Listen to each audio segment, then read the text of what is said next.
What's up, everybody? So How's everybody doing today? I am doing all right. How are you doing? I'm doing good, man. Let me Doing good. Getting ready for this Thanksgiving. Yep. So, Right, hey, dog. I should just keep her in the other room. All right. So information is out on Mediatek's new SOC for 2022, and it should be in 2022 TVs. yeah, I was So, looking over that. so I was looking over that. Yep. yeah, so we'll go over some of the information about that. A couple other things. So did you see that Samsung's QD OLED is also going to come in a 34-inch size? So that may actually be in the realm of affordability. That's weird. That would be an interesting consideration for a monitor. Yeah. I wonder how they're going to market that. As a monitor, I'm sure.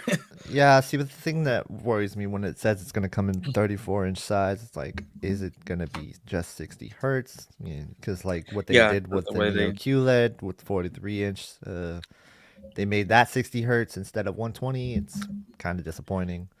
If it's the same thing as the 55 and 65, but in 34 inches, then I'll definitely be able to review that, assuming that it's not, $5,000 for a monitor. But we'll see what Right. happens. It is Samsung. Yeah, it is. Mhm. You never know. You never know with them because, like, they did right on the 50-inch size, right? There's not too much that they stripped out. Really, it's only the speakers are less of a quality, but that's expected at 50-inch. Even the 48-inch C1 doesn't sound as good as the 55-inch. So it's like, that's expected. But what we really don't want to see is when Samsung strips out the 60, makes it 60 hertz, strips out VR, things like that. Because that's what they did in the past with their other models, like Q80T last year. Their 50-inch Q80T last year was 60 hertz and no VR. So Yep. Yeah, and then so I had a feeling that the G series was going to end up going to 83 inches next year. And uh, Vincent Tio discovered that there is a SKU for an 83-inch G2. So that has me very interested. Um, and I will also probably pick up the 42-inch C2 and maybe downsize my monitor because the 48-inch C1 is great as a monitor, but it is just a little too big for my space. yeah, So it's pretty big. I I've gotten used to it. Like, I like it a lot. I don't know if I'm I would used want to to it, go but I to a just there's a 42. lot of me doing this. Yeah, yeah. I I'm not sure if I would want to go down. I understand it, but Mhm. Yeah. Um, Depends on what improvement, if any, the C2 will bring. yeah. How's our volume, guys? Am I too low or I don't know. Who knows? Yeah. Yeah, so let us I know if everything sounds good. Yeah, it seems like everything's pretty good. So yeah, I was looking over the MediaTek thing, and it sounds like it's pretty much going to be capable of the H dot 266, which is the Yep. new compression standard. And So we will go here to Mediatek's on site. It's called the Pentonic mhm, 2000. yeah, Now, here's the thing with the 8K 120.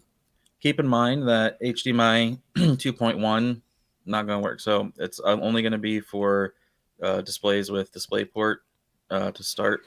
We will need new, so don't expect that next year. Um, and then Darius had said about new video cards. So keep in mind too that like with DLSS, it's uh-huh, really good. So a 3080, 3090, like they can do 8K60 fine with DLSS. So the yeah, 8K 120, we're not that far off as far as video cards. The next generation video cards will be able to do it. It's just the problem is the connection itself. uh-huh. Um, so we got to see what if they'll have new DisplayPort or new HDMI. See, I would love to start seeing DisplayPorts on TVs, even if it's just one. Like we get the 4 HDMI and one DisplayPort, that would be nice. Yeah, it'd be nice. It'd be nice. Is this zoomed in enough for people to see? Maybe I'll just zoom in a little bit Uh, more. I think there is a better version of this. The link you sent me Yeah, has there's like a a few links I'm going to PDF go over. with a This, really good like like spreadsheet style, not spreadsheet, but it's got graphics and stuff. It's not Yeah, bad. I'm gonna get to that in just a second. Okay. So, but this does bring AV1 and VVC, which is Mhm. H.266, so a higher form of compression, to be able to do 8K. Yep. And it's a better it's supposedly better in keeping like things more lossless. So Mhm. we'll So, see. and they are claiming that it's the most powerful CPU GPU in any TV in the industry. Right. So, with UFS storage, which is really fast. So hopefully the just the UI and the smart TV system will be very quick. So they're going to have AI upscaling for 8K. Yeah. So we'll have to see how that compares to like the XR processor upscaling. Right. And 4 HDMI 2.1 ports. Mhm. So essentially, this should fix all the issues that we always complain about with Mediatek TVs. Right. Now this is just the chipset itself, right? Like the Yep. actual board. Yes. They could still put their own processor in it and all Yep. that. Yeah. Yep. So this So is what Sony and TCL and Hisense and Philips and Panasonic will buy and then use to run the HDMI part of their TVs. so I wonder how Sony Why am will I do that zooming with their processing. Then, like, will they just override this, or will they find a way to make it work together? I don't know. I don't know if that's possible. The second part, but I would imagine they just override it, right? Because they probably trust their processing more than Yeah, you can still pick which does the yeah, upscaling. yeah. Um, I wonder. Yeah, I wonder how that works though.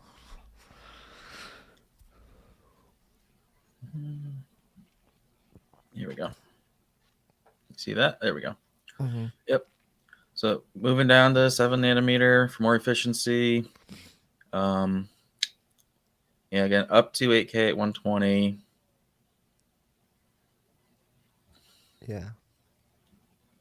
So Wi-Fi 6E supports 5G as an option. So this could go into displays where you can use 5G. Mm-hmm. So maybe some big tablets or laptops or something, possibly. Yeah. Makes sense. Or those like mobile monitors. Yeah, I mean they're one of the biggest chip manufacturers for phones too, so Mm-hmm. Yep. it makes sense. And another thing they're talking a lot about is picture-in-picture. So being able to have Yeah, multiple sources. like the Samsung does. Yep. Yeah, I really love what the Samsung does with their multi-view. I want to see that come to more TVs, so that's cool that they're looking into that and they developed something that works with that. Does it say if it's going to work with HDMI to HDMI though? Because like that's something they haven't been able to figure out yet, like getting two different HDMI sources on the screen. I mean, I I'm would sure there's assume so some because this is an limitations with that, but HDMI-based chip, so yeah, I would assume so. yeah. There seems to be Um, just like a big limitation with that. Nobody has been able to figure it out. all right. Do we have any questions?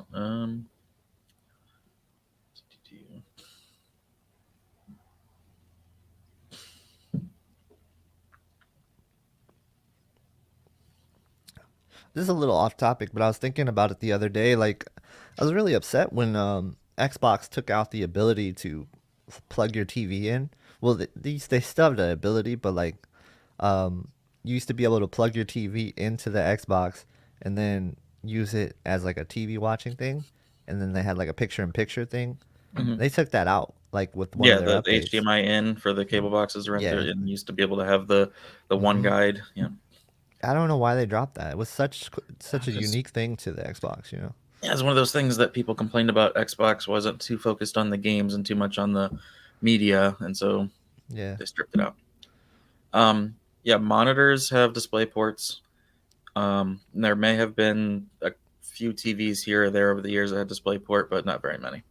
Yeah. One downside to that Xbox though is that like if you're like not looking in the back, sometimes you plug in your HDMI into the wrong port when you're not using the out. So it's Hmm. like, whoops. I remember like trying to use it like to plug the Wii U into it Yeah. and then play that way. Like you could, it's just the input lag was bad. Yeah. So, all right. So what do you think? Do you think anyone currently looking for a TV that's considering one with Mediatek, should they hold off? I don't know. That's that's tough. Like I think the way I feel about this is nothing really changes in waiting for a TV for me. You're always going to play the waiting game when you are waiting. So if you wait, say you don't want to buy it this Black Friday, maybe your TV's good enough to hold you over, then you're waiting till like February, March for the next price drops, right? And then with that comes in a whole new thing. Like, are you going to get next year's model at really expensive prices at launch? Or are you going to go with last year's model at like a severely discounted when in reality the picture quality is probably going to be pretty much the same? Hmm. You're only going to gain some features that they add with these chipsets. Um, who knows? Like it really depends on what you need and what you want out of your TV. Like maybe these are capable of Dolby Vision 4K 120, you know, maybe these are capable of doing a game mode in 4K 120 Dolby Vision. Like I don't know. And I don't even know if that's even a big deal anymore of what we've seen from Halo. Like I think we should probably just put Dolby Vision gaming on the back burner until we figure out if we're actually going to get some games that are Dolby Vision gaming, because right now like Dolby Vision gaming is kind of a joke. Yep, yep. So I'll come back to Dolby Vision just a second. Mm-hmm. But Corn Dog here, this is pretty much what I'm thinking. What I would recommend is if you were like on that verge of maybe I want to get a TV this year, but I don't really need one this year, then I would say, okay, maybe hold out if you were looking at a TV that was an LG or Samsung. And if you are getting or have a Series X or PS5 or whatever, and you're interested in these features, that's the case where I would just suggest someone just go ahead and wait one more year. Like if they just got their TV 2 years ago, just wait Yeah. another year, see what happens. But yeah, so going on to Dolby Vision, here's the thing. So like when I was at the shootout talking to the guy from Sony, he's talking about how with Dolby Vision, it's scene based dynamic metadata. So it Yeah. analyzes the scene, and then that's how it decides how bright this should be, how bright that should be, how dark this should be, and etc. Yeah. When it comes to video games, if you try to implement that, think about a big open world. Right. How is that going to work? Yeah. It's going to have a ton of input lag Right. because you can be looking this direction and have a mountain off in the distance, and then you spin around and there's a building or whatever. Like it's too much for right now. So having dynamic metadata for Dolby Vision in games is not something that's going to happen anytime soon. Any Dolby Vision games we see are going to see exactly what we have right now, where they just take the HDR and just convert it over to Dolby Vision. And the only benefit you get from that is that you don't have to worry about sliders. You don't have to, is it HGIG? Is it not HGIG? It's just, it is what it is. However, then you have something like Halo where it's capped at 400 nits and it's garbage. So I wouldn't use it. And then you always have more posterization in these games with Dolby Vision. So that's why I just say, I don't think Dolby Vision gaming is ever going to reach a point, at least in this generation, that I would use it. Yeah, no, 100% agree with that. The way that I look at it is you're probably not going to see that dynamic metadata like you see in like movies. You're not going to probably see that in games. It's just too complicated in terms of what it would do. It's probably it would be really buggy if they tried to do it. I would imagine there would just be so many problems that arise from it.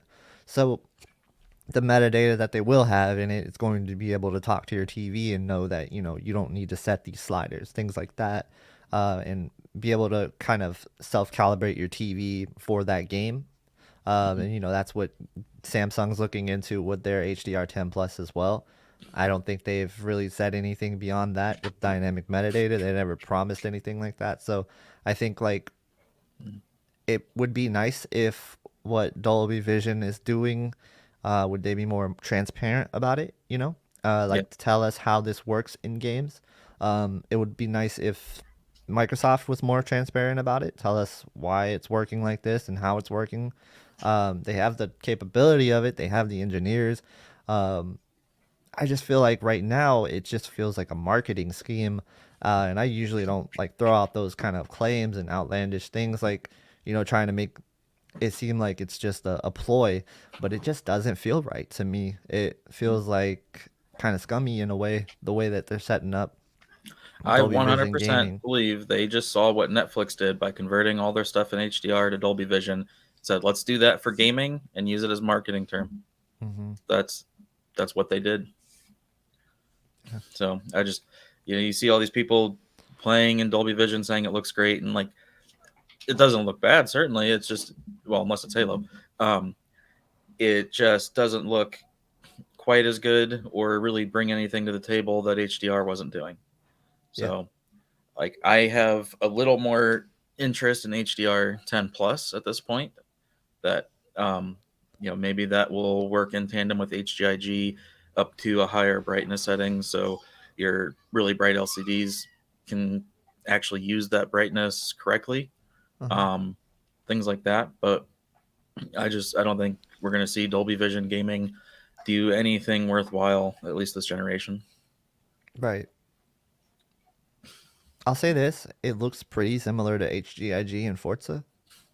Yeah, some games So that's that's yeah, nice that they did it's that. okay, but so who knows what happened with Yeah, Halo? I It's like don't they know. just took the SDR version of the game and just capped it at 400 nits. Like, Right. 'cause if And you we look at still it, don't know. Oh, sorry, I didn't know you were no, talking. that's all right. I was gonna say it just looks exactly like if you had tone mapping turned off Yeah. on the LG. So Yeah, and we still didn't get clarification if it's going to be in the campaign or not like that, right? Like we don't know. yeah, it's not gonna be dynamic metadata. It's not gonna No, be no, but anything like is it that. going to be So capped at 400 though? That's the thing. I would think so. Yeah, that's weird. It's a weird way to cap the game. You know, um, yeah. So I don't know, like if you have a good TV, and you're not going to go LG or Samsung, so you're looking at Sony or TCL Hisense, I'd say hold off another year, maybe Prime Day next year, so next summer. That's going to be here before you know it. That's probably going to be a good time to get a TV with one of these new MediaTek chipsets, and then hopefully the VRR is going to work right. There's not going to be any of this half resolution and additional chips added to fix that, and all these problems that we've had the last 2 years. So Yeah.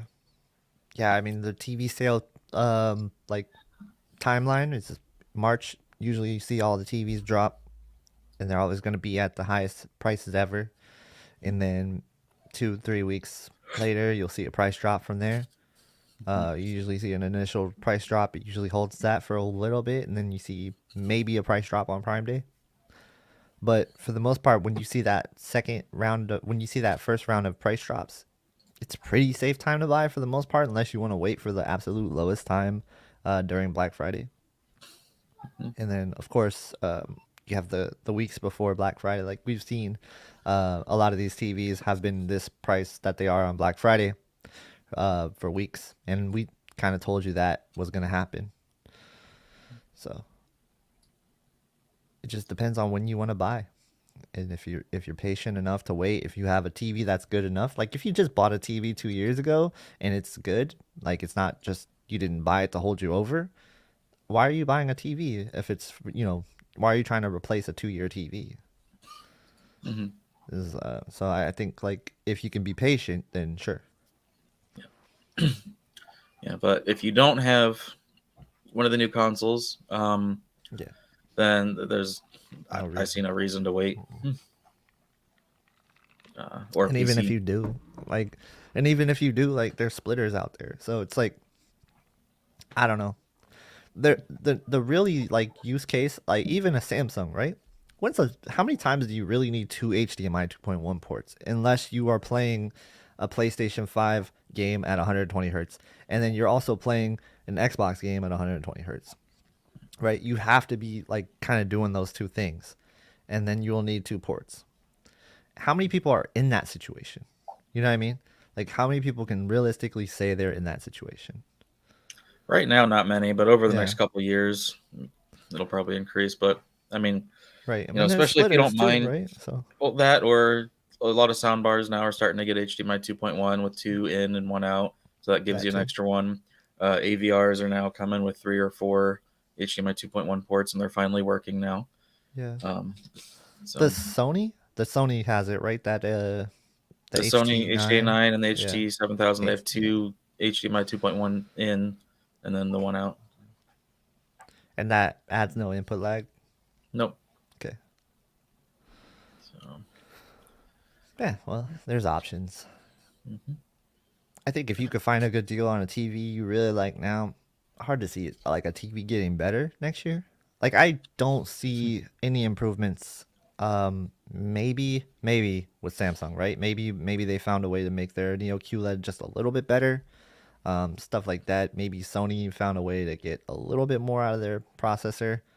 It's hard to see them just like changing to a new processor though, you know? Mm-hmm. Like maybe they go the XR Ultimate or something like that. Maybe they throw something on the end of it, but I don't know. It's hard to see much TVs getting much better next year. Yeah, so this is one of the downfalls. So like we used to say, Sony had the 2 ports, but one was eARC, and Samsung had the one HDMI 2.1 port. So that essentially it was 1 and 1. But now that we have the AVRs or the soundbars with multiple ins, that does kind of put Samsung in a bind where the eARC port is HDMI 2.0. Mm-hmm. So you are still stuck with one port on the Samsung. Yeah. Doesn't Samsung uses Mediatek, right? No, they have their own. I'm pretty sure they use the Mediatek, I thought. No, Samsung and LG make their own. Okay, let's see. That's why they have one port and it's different.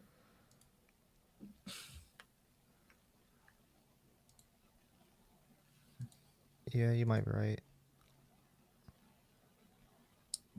Yes, we're going to have the Gen 5 alpha processors from LG next year.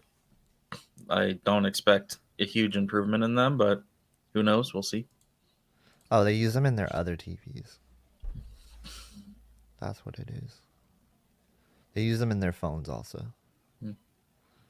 That makes sense. Yeah. There's more than one MediaTek chip, so. Yeah.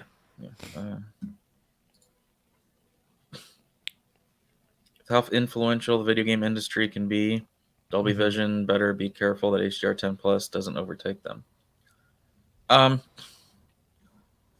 The problem is, like, Dolby is throughout I would say theaters and cinemas and stuff, but they've been hit so hard. Don't know how big that industry is anymore. So yeah, I mean, the gaming is definitely huge.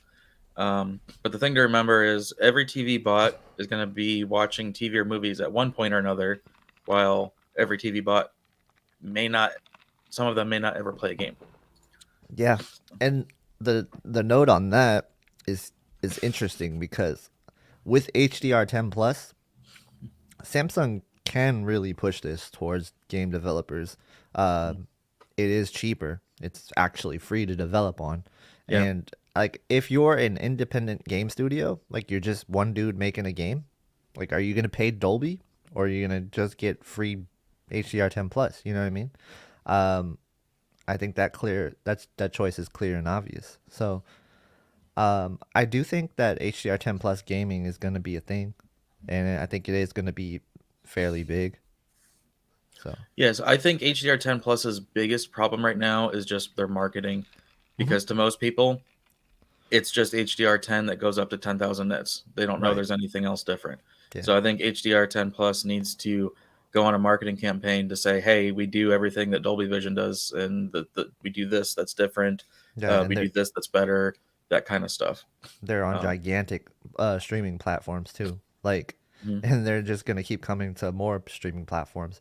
It's not this dead technology. Like people think HDR10 Plus is this dead thing. Like it's not like HD DVD versus Blu-ray. It's not like that at all. So that kind of thinking that people have, I think that's wrong. I think HDR10 Plus is bigger than people think. It's newer than people think too. It's still pretty new. It's like it just came around not too long ago. So yeah, I mean, look how fast Netflix went from HDR to Dolby Vision. Just flip of a switch, everything converted. At any point, they can just decide, okay, there's enough people that are interested in this, so we're going to add it too as an option, and then just let you pick one or the other, or whatever your TV detects as, then that's what we're going to use. Yep. Buddy Love, thank you for the super chat. Enjoying 83A90J. Thanks for the settings video. What do you guys think of the new Mediatek SOC? They're talking a really big game.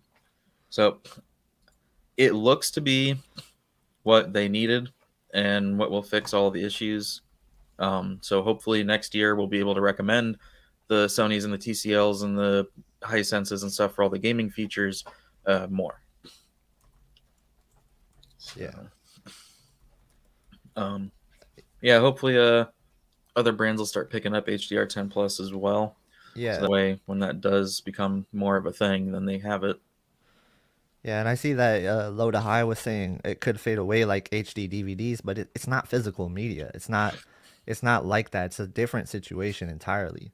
HD DVD failed because you can't have two different platforms of, movies that people have to decide to buy, and if one platform's way better than the other, that's what people are going to use for their movies. So it's a little bit different. Yeah.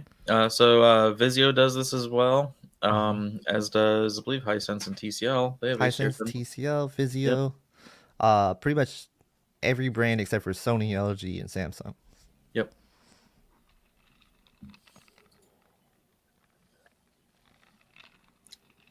All right, so I put out my Black Friday video earlier. A little bit different than all the other ones I see going around, but I figure I'm just going to actually just show the deals and where they're at. Yeah, I watched it. It's pretty good. So just ran through that. Figured I'd throw in some other stuff too. Didn't want to go too heavy into PC stuff when my channel is not really full of PC users. There's some, but not a ton. Yeah. So, and it's starting to get a little long. So. Yeah, I was thinking about doing a game one. I don't think I'll do a video though. I'll probably just do a post.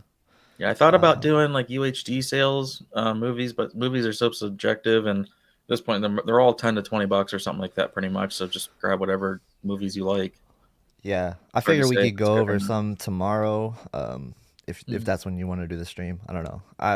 You said that's probably the only day, right? I will probably be available Friday. Okay. I just don't know 100% sure because we're I don't know going if we out should of do town it, Thursday. Yeah. I don't know if we should do it Friday. Yeah, and then I was thinking of maybe doing a stream Saturday, but I'm at essentially my monthly limit on StreamYards. Yeah. I will be doing, most likely will be doing a stream on Thanksgiving night not night, but like 11:59 p.m. So basically midnight, into the Black Friday. And that's just going to be for like some of the overseas people, but I'm sure there's going to be some other people here. Like last time we had a bunch of like East Coast people in there. I was like, what are you guys doing up? It was like 3 a.m. I'm chatting with like, I forgot who was there. There's so many East Coast people. I'm like, what are you guys doing here? Like Amanda was there. She said she was working night shift or something. I was like, yeah, that's cool. So I don't know. Just a couple more days to go with this Black Friday stuff. But one thing you guys got to remember about this Black Friday is like you're going to see these prices pretty much all month, maybe even a little bit into December, and then it'll go back up. So typically it won't drop again until like mid-January, early February. But you will see a time where these prices will go back up. Mm-hmm. Yeah, so there's a couple things personally that I like have to get right away. As I don't think it's going to stick around at that price. Like that Atomos Ninja 5 for the camera at $500. I see that after Black Friday. I think it's going back up. That Adobe suite for 40% off, that ends after Black Friday, so I'm probably going to grab that. There are some things like that, but when it comes to Best Buy, Amazon, TV deals, stuff like that, those deals are going to stick around through at least another week of what was Cyber Monday, but is now Cyber Week. Yeah. So, UHD is just Ultra HD. That just means it's the 16:9, 3840 by 2160. 4K is really called DCI, so it's a little bit higher, but it's a different aspect ratio. But yeah, the UHD. Oh, okay, never mind. You're talking digital movies. My bad. So it's the same resolution, same amount of pixels. It's just the bit rate is lower. Yeah, it's tough to deliver that same bit rate over and you're losing out on Broadband. the audio. So Netflix is pushing like 30 megabits per second now on certain things. Like I think most of the TV apps can do 30 megabits per second, but for some reason the Apple TV can't do 30 megabits per second yet. It's weird. I was looking into it the other day. Um, they've been testing it for about a year off and on, I guess. So we should see some higher bitrate streaming pretty soon. And then, of course, the Bravia Core is excellent if you have access to that. But there are some issues with it too. Yeah, so the biggest advantage to getting the UHD discs is the audio. Saving Private Ryan is a prime example of this. The audio on that disc is going to be so much better than any streaming service. If you have the right equipment to hear the difference. I think even with a half decent Really? soundbar, there's going to be a difference. Yeah, I watched. It just seems like whenever I watch anything digitally, there's just no bass. I'll look into that. I watched. I watched Super 8 the other night on 4K Blu-ray, and it shook my house with just the Sonos sub, and like it was crazy. I thought I was gonna have complaints from the neighbors, and that movie's pretty dope. I liked it a lot. I was first time I seen it. I really liked that movie. If you guys ever need a nice 4K Blu-ray to pick up, Super 8. I think it's $10 still. I don't know. I don't know. See, like my setup isn't even like anything super high end, Yeah. but anytime I watch anything streaming, it sounds fine. Like it's just sometimes I'm like disappointed. I'm like, man, I wish the audio was better. And then whenever I do throw in a UHD disc, and have the lossless sound, it's just then I'm like immediately back to okay, this is what I enjoy. This is impressive. Yeah. Like, have you seen Super 8? Yeah, I saw it in theaters when it came out. So you know the scene with the train crash? Like I literally thought I might die on that scene. Like that scene was crazy. I was like, what is going on? My whole house was shaking. I was just like, I was ready for the ceilings to come down. It was wild. That movies like that just make me like appreciate what we have, you know? Just it doesn't matter what kind of sound system you have as long as you have anything that is capable of giving you some high quality audio. Like that just makes you appreciate like the mediums that we have with like media in general. And I think that kind of stuff is the reason why I would tell people to get your audio upgraded. Like cuz you have more experiences like that. Like I watched A Quiet Place the other night. You know, that was really good too with a good audio system. So, um yeah, I highly recommend if anybody is gonna get a TV, just at least get a decent soundbar and a sub Yeah, so let me share at the this. very least. So in my Black Friday deals, I did show Monoprice has a pretty good looking soundbar with Atmos for 360, 370. So this is the Clip Cinema 700 that I've been thinking of reviewing, and Costco dropped its price a little more, so it's only $550. Yeah, That seems really good. And as far as I know, you can add surround speakers to this, so you can make it surround. yeah, And they have, these are 90 for a 2-pack, or you can get higher end ones. I don't know which ones exactly are compatible. I'm gonna have to look into that, but I will do that. But I'm pretty sure you can add speakers to this bar. yeah. So that seems like a really good bang for buck option. It says 8K video pass through, so I'm thinking it might have HDMI 2.1. But you want to know something? My bad. What? You want to know something crazy? About the Sonos. So I tried the Sonos Arc with the sub, and then I tried the Sonos Beam with the sub, and I actually preferred the Beam. Weirdly enough, like the dialogue seemed to be better, and like in terms of the whole sound that it delivered, it was about the same. So I'm like, I could see why people would want an Arc if they had a bigger room. And it's all gonna come down to your room size too. Like, so you want to make sure you don't try to go overkill for a smaller room. But I think in a more open room, a bigger sound system is good. But if you guys have a more enclosed room like I do, it's pretty decent size. I mean, like it's not small, but I felt like the Beam and just the sub was good enough. Like it matched what the arc in a sub did almost. So I don't know. I don't know how to justify spending more if you don't need to spend more. Hmm. That was just to Um, answer somebody.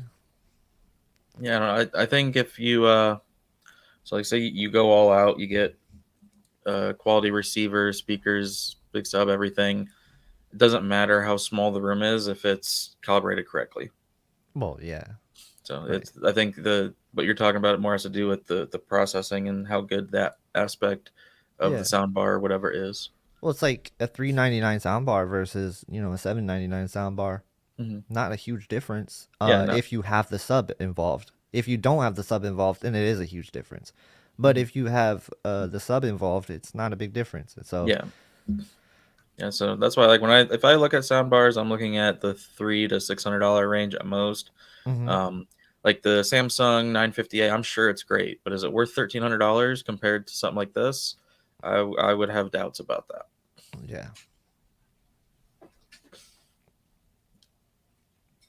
Um, how close is the picture quality between a G1 and an A90J? So, the G1 and the A80J, I basically just draw them a tie overall, with very clean, high quality source. When you get into the lower quality, lower bit rate, stuff that has to be upscaled, things like that, then that's where Sony gets more of a lead. Hmm. The A90J is essentially the same as my A80J when I have the brightness boosted in the service menu, but if I set it back to its default, then it is a bit brighter. So the A90J, it's that little bit brighter that you wouldn't notice unless they're sitting next to each other or you're very familiar with it. However, in the high APL scenes or high, like where everything's really bright, it's an outdoor, very bright scene, and then there's an explosion or something that's really bright. That's where the A90 can push just more energy overall. Um, but for the most part, it's within a few percentage points for high quality content. Like I said, when you get down into lower quality content, then that's where it starts to separate. Um, Yeah. and then of course the G1 gaming advantages, uh, and then yeah, and even in SDR gaming. So if it's a game where the Sony isn't going to detect static elements and it's not going to dim down, then the Sony's brighter. But if it is a game that gets dimmed, then the LG is still brighter in SDR gaming. All right. No, I have one. Well, I guess a thing I want to say about the Sony OLEDs is that if you don't plan on buying a sound system like this, get a Sony OLED over like the other OLEDs, because over an LG. I mean, because of the sound. I think like if you could add a subwoofer, just a subwoofer. I don't know if that's possible, but if it was possible, that would be the perfect solution. I think a 80J and just a sub. Can you add a sub to the 80J? I don't think you can. No, I No. don't think so. Is there a mono out? No, No. Dang. there's just that proprietary cable that goes to their HTA9, HT7000. Yeah, that's something I wish TVs would add. Is just add a sub out or something. Yeah, Cause you got some pretty decent treble speakers on yeah. I would on the say TVs themselves. if you have one of the Sony OLEDs, I would not waste your time with a sound bar that's $300 or less. Yeah, I would agree with that. It might sound a little better, but it's not going to be worth the money you paid. You're going to have to pay probably $600-700 something, or the one that I just showed, something like that to get a noticeable increase in your sound. Yeah. I only bring that up because there's a lot of people that buy a TV and they don't even buy a soundbar. They're okay with the TV audio. So I would at least like look into something with good TV audio.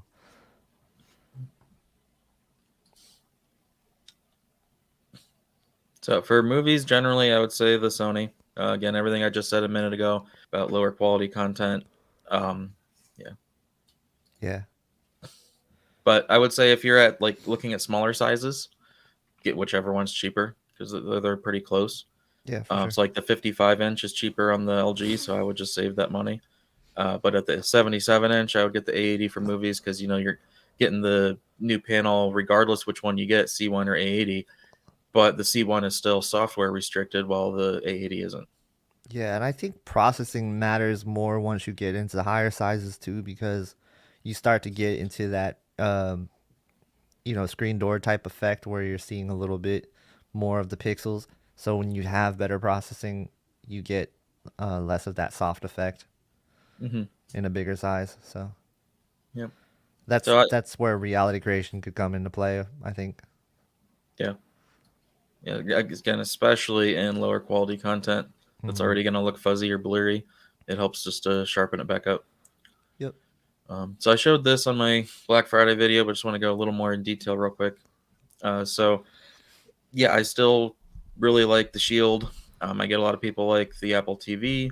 Yeah. Roku, I don't like recommending because they just keep losing apps. They're constantly in battles with Google, so I just cannot recommend a Roku, especially when the this Fire Stick is $25. I don't think Roku even has one that's $25, or it's about the same. Yeah. Google Chromecast is if someone likes to do it from their phone and all that stuff, but I think the Fire Sticks and the Fire devices are the best budget ones. Yeah. Um, and so, like I explained in the video, this one says 2019 release. This is Hmm. the same cube for the same money. The difference is the remote, and it Yeah. just adds those hotkey buttons and it turns the mic button into an Alexa button. So that's it. Yeah. But you might as well get the new one with the new remote because why not? For the same price. I got the 4K Max. I did that Mm, a review on that. I yep. like it. I like it a lot. I'm actually Yep. using it sometimes when I don't have my Apple TV plugged in right now. So I just have the Fire TV plugged in because I reviewed it and I never unplugged it. So I just like ended up using it more and it's pretty snappy. It's not Yep. bad at all. So I Yep. don't have a problem using it over the Apple TV if I have to. Yeah, it's been taking me quite a long time to review my cube, and then I also picked up the Max. I was going to do a three-way comparison between this one. I have the older 4K streaming stick, the Yeah. Max, um, and then the cube. So I was going to compare all three. So I'll probably just cut this segment out and then make this my review. Yeah. Essentially, for a kid's room TV, whatever. Um, Again, this stick for Hmm. 25 and this stick for 25, same exact thing, just different remote. Yep. Those are perfect. They're perfectly fine for your own TV. The only thing is they are a little bit slow. And when I say a little bit, I mean not as slow as some other devices, but they're just not as fast as a Shield or something. Yeah. Um, the 4K Stick Max has a little bit more RAM, a little bit better processor. It does speed it up noticeably, but I still think the Cube is the fastest of the devices. Like it's right, it hangs in with the Shield. It has 2 gigs of RAM, which I think the Max was 1.5, and the regular was 1, if I'm not mistaken. Hmm. Um, I can probably pull it up and look, I think but the cube is what 2.2, let's and see. then the max is like 1.8 or something like that. Yeah, so the Cube is 2 gigs, the Max is also 2 gigs, and then the Okay. regular is 1.5, but the processing is better. So the Cube does give you a better processor. So if you are going to be Yeah. playing games, so you want to get the Amazon, what is it called, the Luna controller, I think go ahead and pay the extra and get the Cube for that. Yeah. If you have a little extra money and you just want the premium fastest one to get to your content as fast as possible, go ahead and go for the Cube. But the 4K Max is hanging in right there, Yeah. especially if you have a Wi-Fi 6 router. Um, Yeah. and And then I the go ahead. oh sorry, I thought you were done. $25 for the 4K. Like I'd probably get that over the max. It's not that big of a difference, and you're saving $25, right? Yeah, I would say pay the $10 if you have a Oh, Wi-Fi never 6 mind. It's ten router. bucks. Okay. Yeah, yeah, and it's especially if you're Yeah. kind of far from your router or things like that. I'd pay I the didn't extra see it was $10. on sale. Yep. Yeah, this is so I was trying to get Amazon to price adjust because I paid full $55 for this, and they don't do that anymore. They're just like, just send it back and we'll order a new one. Like Yeah. really? All right. So IRL HDR, you found a downside to it that they do need to be USB powered, and my Q90T wasn't able to power it, so I had to plug it into the wall. Okay. Yeah, I always just do that anyway. Yeah. So I don't even think about that. The other thing is the Cube comes with the Ethernet adapter. However, it's a 10100 Ethernet, so it's still better than Wi-Fi, but it's not a gigabit like I would want. But generally, like I would just like if it's your main TV, use it all the time. Maybe splurge on the Cube or at least the Max, just so it's saving you those couple seconds every time you use it.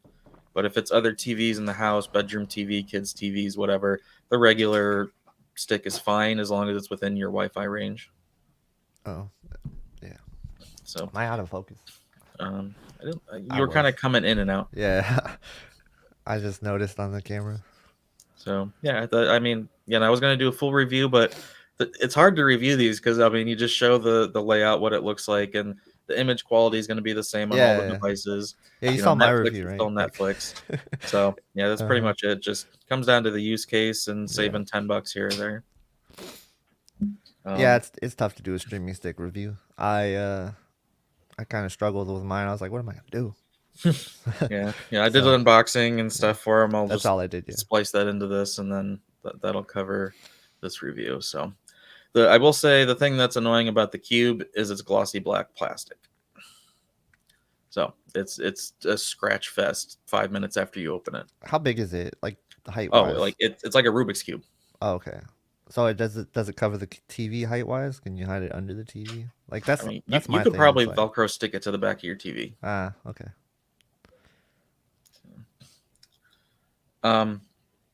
So what's cool with the Fire Sticks is they have match frame rate, they have match content, they have working HDR in YouTube, which is something the Shield doesn't do at all, and the Apple TV does, but you have to manually switch it. The match content doesn't work on YouTube with the Apple TV.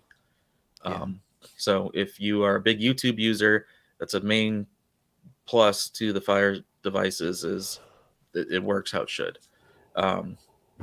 So as long as Fire TV has all the apps that you would want, and they have all the main big ones that I can think of. I don't know if there's any obscure little apps that people like that they don't have, but as far as I know, the Fire Stick does literally everything you could want the media device to do at a very good price. Yeah. Yeah, I agree with that.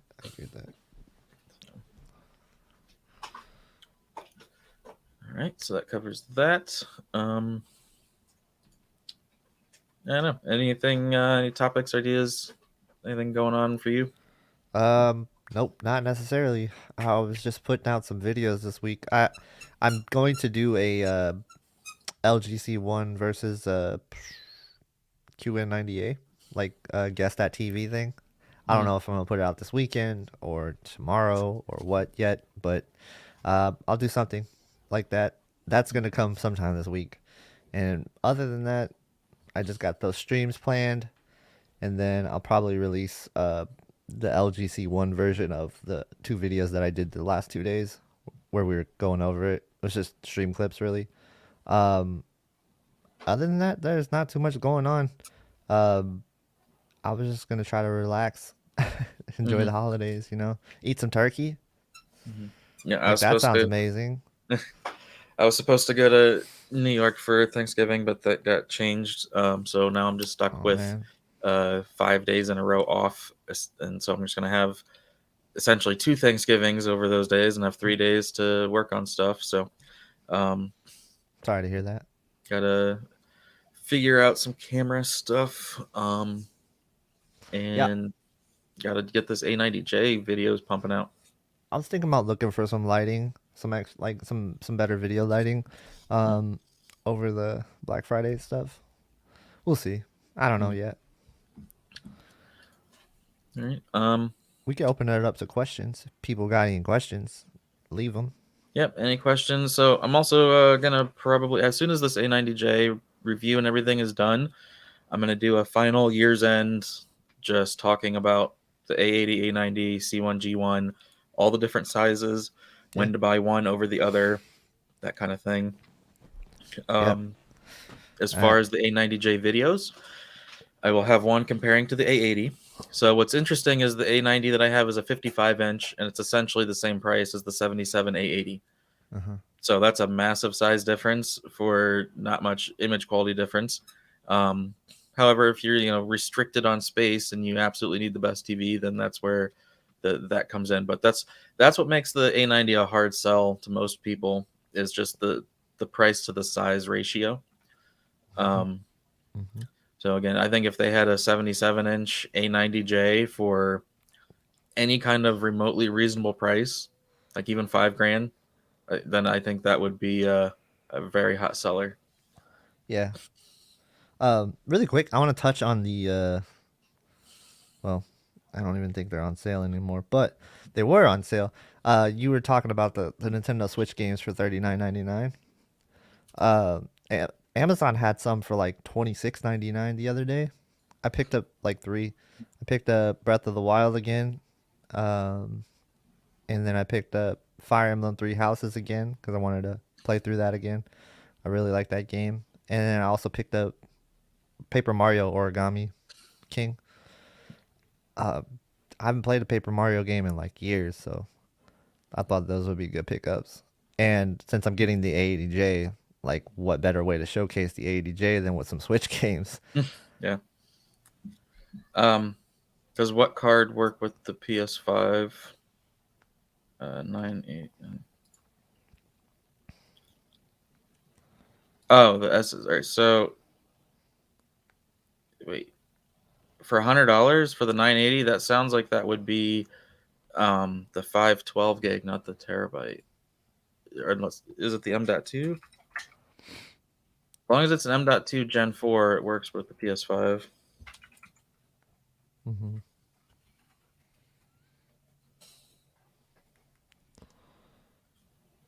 I'm seeing $185 for the 980 Pro for 1 terabyte, $150 for the 500 gig. Okay, so the 980 non-Pro is a terabyte for $100. I don't. Is that Gen 4? Yeah. Yeah, it's not. So it's one of the. It's 3,500 megabytes per second.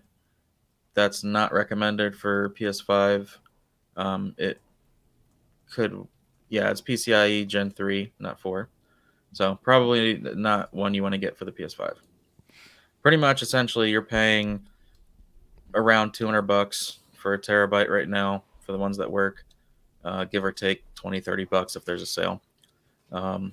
It's just not worth doing right now, in my opinion. In my opinion, get a 2 terabyte, 3.5 inch, or I mean, sorry, 2.5 inch SATA SSD with an enclosure for under $200, and put all your backwards compatible games and stuff like that on there. And then you'll just have your entire internal space for just the new games that require to be installed on that. And that should get you through for quite a while until the prices start to come down. Yeah. Yeah, I'm just scrolling through Newegg, see what else is on here. I was surprised that they had this clips reference pack for $269. Like previously, the lowest I saw this was like $360 or something like that at Costco or whatever, and I think Amazon maybe. So that was an interesting find. It's definitely not one of the like really good home theater packs, but if it's a small room or for your computer or something, it's a good deal.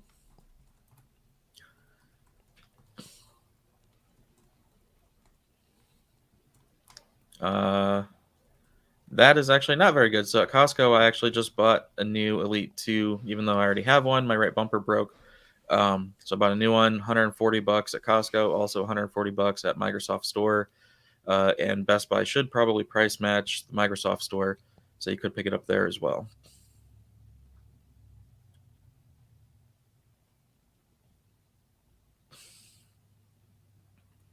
Oculus Quest 2, both versions come with $50 gift cards at Newegg and Best Buy, other places probably as well.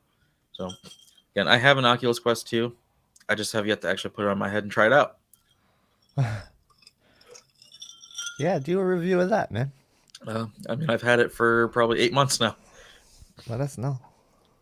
I did the PSVR one time, and I think I've talked about this before, but I was pretty sick from doing that. Like, there was a couple games that just just got me kind of sick. There was like that space game went upside down, and it was like, oh, I'm done.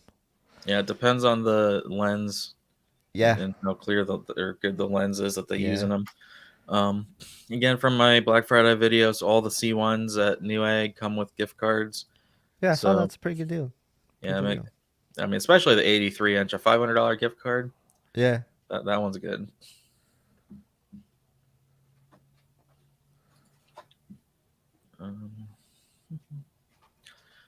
All right, here's the Gigabyte 48-inch OLED. Huh. So this one is essentially a C10. Although I I don't don't know if see why it you may would even get be that like over a essentially a C1. B10 because it wasn't as bright. It does have DisplayPort, and Oh, because maybe it's a that's why. Okay. monitor, it has 3 years of warranty through Gigabyte. Yeah. So those are the benefits to this: is getting DisplayPort and warranty. But it's not going to be as bright or look as good as a C1, and it's also more expensive. Yeah.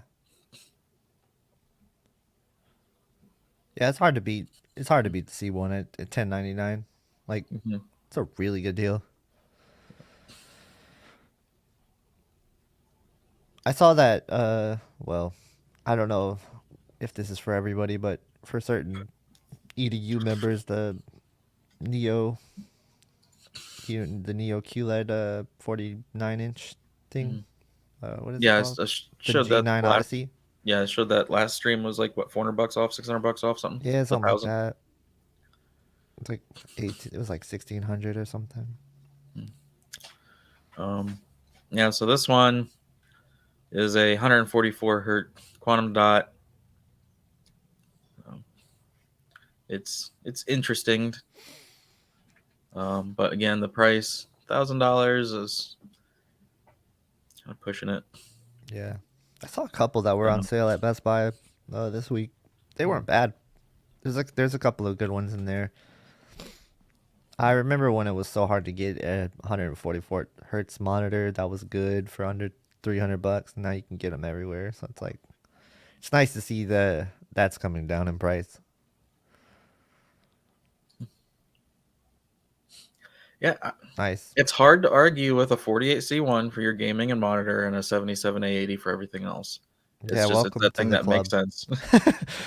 Welcome to the club, IRL HDR. You are now part of the the club. Mm-hmm.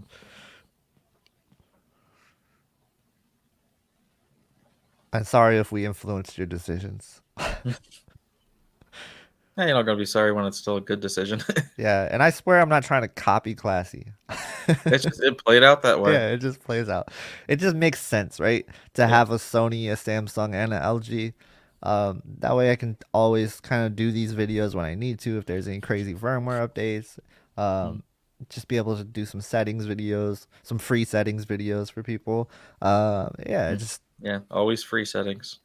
it's just one of those things like it's good to have all the brands if you can. Well, like the big three. I like to call them the big three, and I get a lot of flack for that because people are like, "What about Vizio?" I'm like, "Well, they haven't earned that title to be into the bigs yet. They're not in the big leagues. They're still in the minor leagues. But the big three, LG, Samsung, and Sony. That's why I talk about those so much is because they are the most polished. Like they give you things that those other brands won't give you. They implement settings and features that other brands won't do. They'll go out of their way for gamers like other brands won't do. So, maybe with the exception of Sony. Yeah. But, yeah. At least they're doing something with the PlayStation 5s. Yeah, so I mentioned earlier that I will probably buy the 42C2.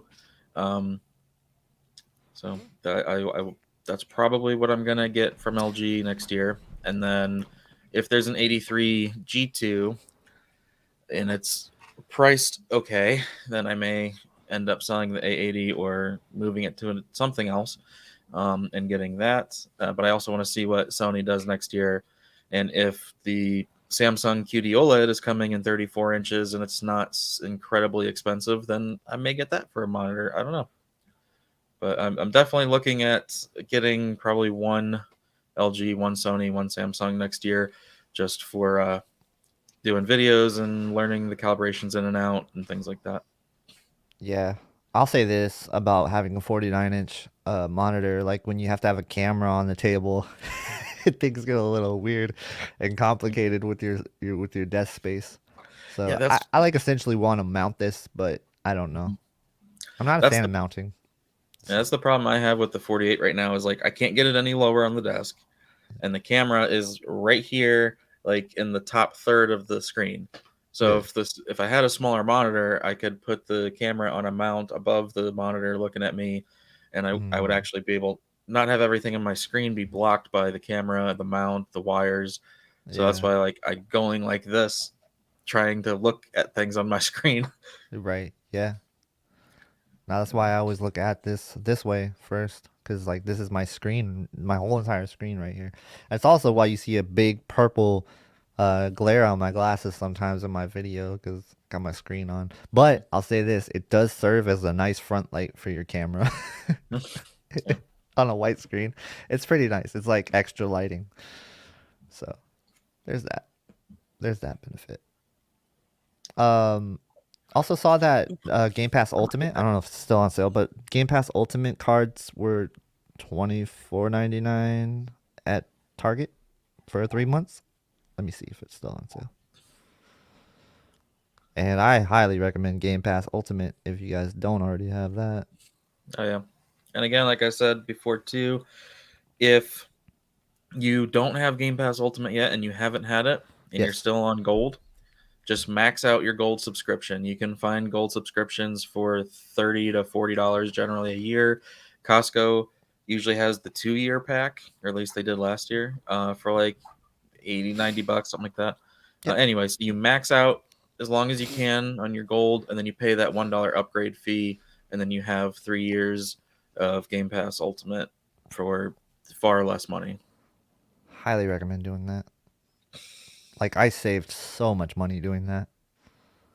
I'm surprised they didn't like they still offer that. Like that's how cool. I gotta give Microsoft props for that. Like to allow that still, like that sounds like a loophole that should be patched, but it's something that still works. So I think that's really cool that you can still do that. And if you guys already had Game Pass Ultimate before and you just want to re-up, 3 month card at Target for $24.99 is a really good deal. 44% off of what it's usually costing. So pick that up if you need more Game Pass time. I just picked up like 4 cards myself just because I don't see myself not using Game Pass anytime soon. Yeah, I mean, Forza Horizon 5 is great and 10% Yeah. off. Okay. But if you have Game Pass, you don't got to buy it. You get it. They always add games too. They just added a game that I really want to play called Mortal Shell, which is like Dark Souls. And I've been wanting to play that for a while, but I was like, I'll just wait till it comes to Game Pass. And what happened? It came to Game Pass. So if you're patient and you wait and you get these games on Game Pass for free. I did the same thing with Scarlet Nexus. I thought that game was really cool when I played the demo. I was like, I'll just wait till it comes to Game Pass, and it actually came to Game Pass. So most of most of the games come to Game Pass eventually. Yeah. So And anything from EA, because Game Pass yeah, include the EA subscription. yep, So Battlefield 2042 not doing so hot at launch. It's probably going to hit Game Pass faster than Battlefield 5 did, and that did in 7 months. yeah, So, it's a good point. Yeah, so here is a 2 terabyte. That dollar per gig is a pretty good deal as far as for the PlayStation 4 or PlayStation 5. So it is a Gen 4 drive. Generally, 2 terabytes are over 400, so that's not bad. yeah, But personally, I would still wait until this was like 250. yeah. They're still a little bit I think these pricey. Gen 4 drives are just purposely overpriced right now because they know people for consoles want them. Yeah, I mean, honestly, the I don't know. I feel like those other drives are fast enough for most people. Yeah, there's Yeah, absolutely no reason that you should have to have the Gen 4 drive. There's no reason that a Gen 3, 3,000 megabytes per second drive wouldn't be well more than enough for games. It's just all marketing bullshit that Sony is trying to say about their system being faster when you don't need that much speed. It's literally way past it, diminishing returns. Yeah. So Hey, those it's are the just headphones you got right there? I have the 990. These Oh, are the okay. 770s, but the 990s are on sale for 130 as well. What? Really? Yep. Are those open back or closed? It's all they're very just soft feeling, very light. So, But they're closed back though, right? Like keeps no, it's everything open. in. Oh, it's open back? Okay. Like I can hear everything around me. Oh, nice. Ooh, the D15 is on sale for $100. Pretty much the best air cooler you can get. See, I thought you had those for 309. That's the ones I thought you had. No, no. There was That's a another pair a couple pages ago that was like $600 with 200 off or something. yeah. I might grab some. I like these, but I need another set because I have two computers now, so I keep having to change my. I'm literally carrying my headphones to my other room, and that's kind of annoying. Yeah, I've had these probably going on 6 years now. Oh, I've had these for about 7 to 8 years already. So what's great about them is if they ever get old, you just pop out the ear cups and buy some on eBay for like $25 or Amazon for like $25, and you're good to go. I got some velour ones. They're really nice and comfortable. So pretty nice. Why wouldn't we be Um, able to read it? I don't get it. wait, what? No, somebody's like, "Can you guys read this? Anybody?" And it's like, why wouldn't be able? Why? Why I wouldn't we guess if be you're able on to your read it? phone, it's probably too small. Zoom Oh, in I some, but gotcha. Oh, are you talking about? Can we read what's on the screen right now? yeah. I gotcha. Gotcha. I thought he was talking about his message. Okay. So that Okay, that sorry. might be better. That just distracted me. That's all. Yeah, and I'm just scrolling through seeing if anything stands out. Yeah, these are the ones that I have. The 990 Pro 250 ohms. Yeah. And you guys are quiet today. Drop your questions. There's 80 people watching. Hmm. Yeah, we kind of ran through the MediaTek stuff so quickly. Yeah. Um, yeah, see Might be a past short stream. comments. It's all good. We're gonna stream again tomorrow, What so are a few impressive games for PC on an OLED 120 to show?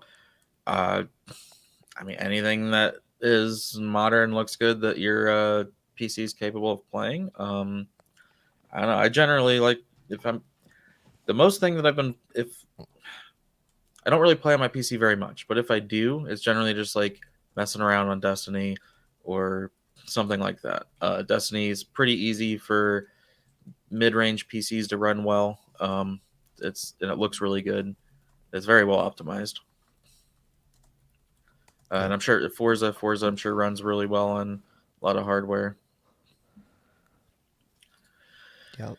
Um, yeah, so I'm gonna be doing a just how to auto cal on Sony video, not a stream, but a video soon. The problem is I have Calman Ultimate. I don't have Calman Home anymore.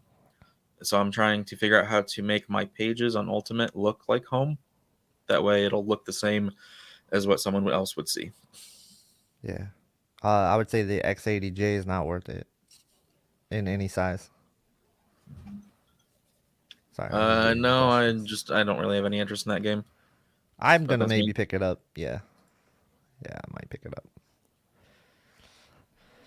Maybe I'll do a video on it. I don't know. It's a pretty big franchise, so maybe. Sometimes my gaming videos just bomb, dude. They Yeah. absolutely bomb. Um, I've seen some DDR5 kits. Yeah. Just I don't have new Intel platform to use it, so I'm not trying to buy it. I think I'm just gonna stick with my i9 10850K for a while. Yeah. Hey, we're getting some questions rolling in finally. I have not really heard anything about LG soundbars. I thought about buying the one at Costco to try out. Let me see.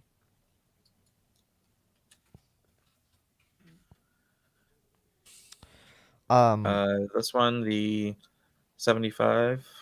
Like I thought about it, but I don't know. I don't hear much good about it, and there's really no interest in it. So the 9 series is supposed to be really good. They're sometimes on sale really cheap too. So mm, I've tried a LG soundbar in the past. It was like 3 or 4 years ago when they had that big silver bar with the like grill. It almost looked like it belonged on the OLED TV. But yeah, they have some pretty premium sound bars. They have good sound quality in general. And they're pretty close to getting that Atmos like effect, like sounding really good. And that was just 3 or 4 years ago when I checked that out. So I imagine their sound bars are probably close to what like Bose and Sonos delivers and Samsung. Sound bars are very good now to what they used to be. yeah, they make the is it the SN9 that's really slim Yeah, and has the upfiring. yeah. Yeah, that one seemed interesting. So I used to have an LG soundbar back in like 2014 or something. Uh-huh. Um, and it was great for bedroom use. No problems with it. Yeah. But and I'm not the hugest soundbar guy. Right. But you haven't had a premium soundbar yet. See, that my argument is premium and soundbars don't mix. No, I get that, but that's just like Yeah. I feel like you're just don't dismiss it yet. Don't dismiss it Yeah, I'm because it not. That's why has gotten better. Yeah. I'm gonna try out that clip. I just got finished the A90J, decide if I'm gonna get the 900A, and then there's a couple other things that I'm not saying yet that I'm gonna get, and then try and see if I can fit in soundbar stuff early next year before new TVs come out. Yeah. I think you should try one of the TCL sound bars, the cheap ones. See what those sound. But that'll just make me not No, want to no. keep doing it. All right, fine. Since you won't do it, I'll do it. I'll go ahead. I'll pick up one of those TCL Altos, and they're what are they like 100 bucks maybe, Yeah, and 100. I'll compare it to the A80J speakers on the 77-inch. And I think it's gonna be We'll yeah, see. he is a little bit more bass, but otherwise no, don't get it. I don't think there's gonna be any bass. I think Yeah. I think you'll get more bass out of the Sony. The Sony's actually pretty bassy, to be honest with you. Um, I was more than surprised with the bass on the Sony. All Had a right, decent so low end pop to it. when it comes to resale value of TVs as a whole, it's not so much what the TV is worth. It's getting someone to decide Yeah, they're just going to come pick up a used TV regardless of what it is from you. So like if you put it up on Facebook Marketplace, and let's just say it's 1,500 bucks new and you think it's worth 1,000, you're going to get offers of 300 bucks. Like yeah, that's how it works when you're trying to resell TVs, and it's one of the things that kind of suck. yeah. We don't like commend selling within like chats and stuff, but the people that are in these chats are probably more likely to buy that than anybody else. So like, if you have a deal and you just need to get rid of a TV, let us know. We might we might be able to help you find a buyer, but uh, yeah, we won't try to like associate ourselves with that transaction just in case somebody gets robbed or something. But there's a lot to go wrong with these with things these days with Craigslist and all that. Um, typically, you would when you're trying to sell a TV, you're taking a loss. Mhm. Like even like Samsung has this program where they'll buy back your TV. I don't know if you've seen that yet. Have you seen that program? Samsung Is that buys the your one where TV back. you It's like, do the monthly payment to buy yeah, the TV and then they take it back, and yeah, that's what Brad was gonna do? yeah. So, but They yeah, don't to give me, you if terrible. the It's not only time, terrible, but you could probably get more on the open market. It's just gonna be more of a Mhm. hassle to do. Yeah, the only time I've ever been able to sell TVs is if I convince a family or friend to buy it. Yeah, And exactly. you basically just become a salesman and be like, you want this. Yeah, I feel bad too when I sell it to my family members, but I give them really good deals, man. But you're right. Yeah, we probably should give better deals to our family members since they're the Mhm. only ones buying our TVs.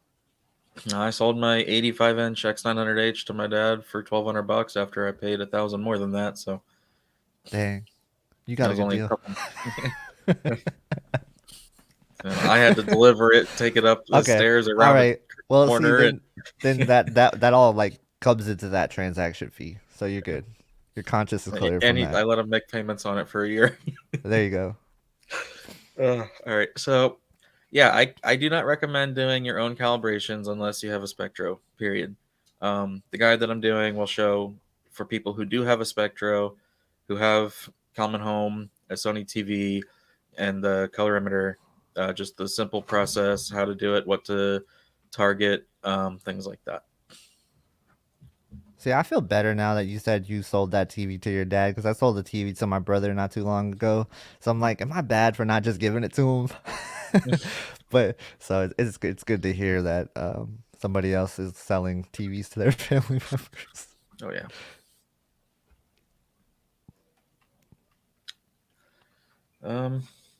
Yeah, it'd be nice if we had the Philips and Panasonics here too.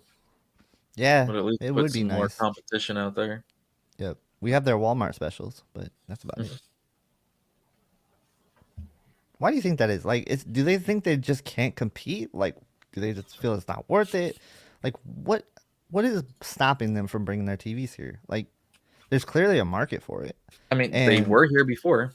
They yeah, pulled them because they just weren't they being bombed. able to sell them. Yeah, Yeah. I mean, Panasonic plasmas were great, but just no one bought them because they weren't right. thin and attractive on the wall and whatever. Mm-hmm. I don't know what's it gonna take to convince Panasonic.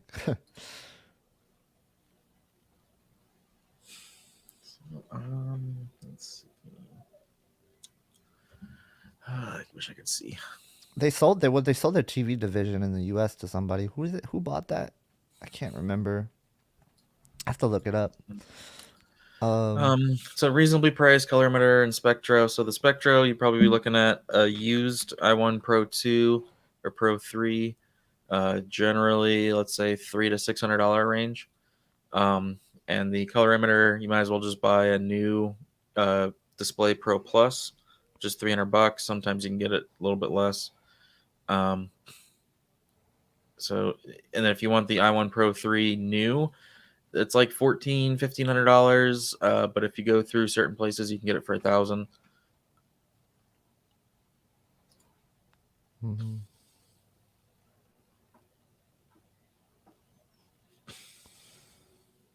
Yeah, I guess they transferred to their stuff to Sanyo, and that didn't work out. Yeah. So, Barnes, I'm gonna ask if you've come to this conclusion based on either ratings or another smaller YouTuber. What's his name? Anyway, so the problem with ratings when they did their review is like they only target D65. The LGs are not targeting D65. They are very, very good out of the box. Like they are very, very close to Sony out of the box. It's just when you're targeting something different than what they are, it's going to make it look bad.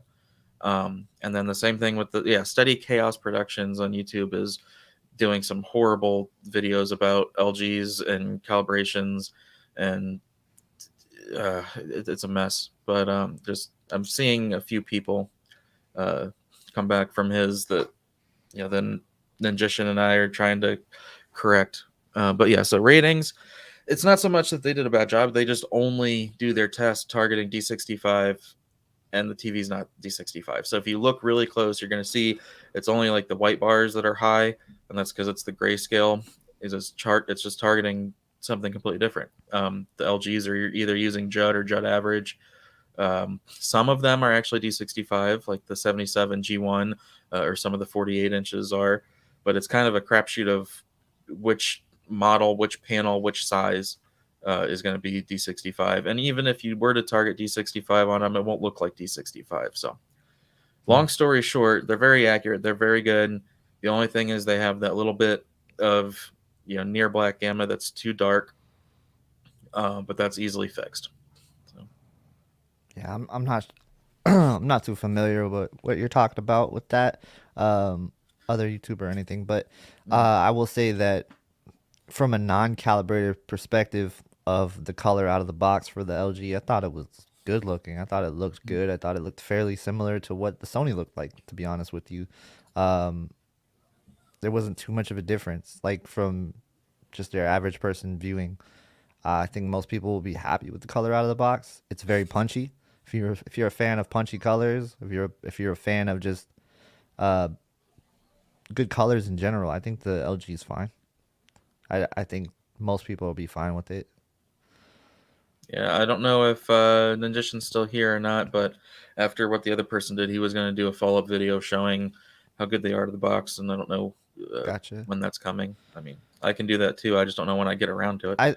I think it's more just what you were saying about ratings. They had a bad panel or something. They had something bad with their panel. Like it was Well, here, obviously I'll pull it not up and that I'll great. show. It's Based on the ratings and based on the measurements too, they had something wrong with their panel or something. so It at was off. first, Yeah. yeah, at first they had peak brightness setting turned on in SDR, which does affect the color accuracy. So I pointed that out. They retested, updated their scoring, but it was still not great. And that's just because, again, they're targeting D65. So let me Yeah. share this. Yeah. Pull it up, and I wonder if we can get them, if we can convince them to get another C1, test it out. I doubt it. But the main thing is You their never whole know. testing methodology needs updated. So Yeah, and keep in mind we're not hating on no, ratings or I've been anything. I've We been love open dialogue ratings. with them Yeah. on Twitter, talking to them about Yeah. stuff, and so like right here, the color temperature, over 7,000K.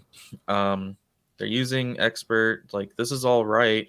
They're targeting 2.2 gamma. That's good. So the gamma is good. Mhm. It's just look at these white bars right here.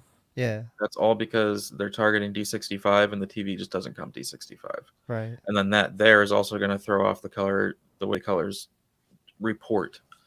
Um, So if they just would have targeted Judd, like what this yeah. TV was targeting out of the box, Yeah. all of this would be well under like 3 or probably under 2. So basically, it just all depends on what the TV's calibrated to out of the box. So some Yeah. are D65, some are Judd. Yeah. Some like there's a lot of different white points that they could be using. Yeah. So Joe TV, thank you. So through what places? Did I miss something? I think I don't know. Oh, where to get the okay. Yeah. So contact like Meridio.